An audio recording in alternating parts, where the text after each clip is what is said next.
unity of purpose. Thank you, Deputy Durkin. Deputy Colm Keaveney. Thank you, Chairperson. I also want to warmly welcome the Taoiseach and the people from the Department, and indeed I want to extend my acknowledgement with respect to the good news on the human rights agenda for this country, and I think it's indicative of the commitment of the Taoiseach to have delivered for this country such a prestigious opportunity for us as a country to show our compassion internationally. I'd like to raise with the Taoiseach an issue that is of one of great concern. I suppose, along with many members of the Oireachtas, I found the news coming from Uganda as particularly odious.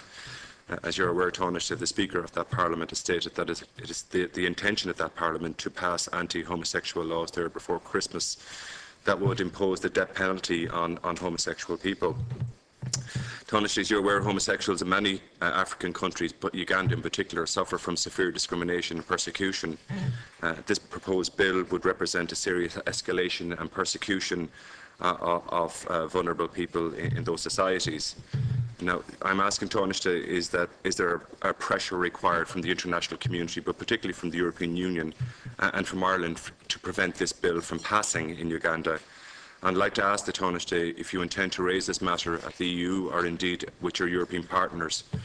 As you're aware, Taoiseach, the government of the United Kingdom and Sweden have stated their intention is to cut off aid from Uganda if this bill is passed.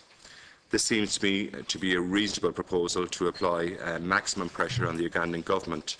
I think it's simply perverse for Ireland and other EU countries to be supplying aid to a country guilty of gross human rights breaches.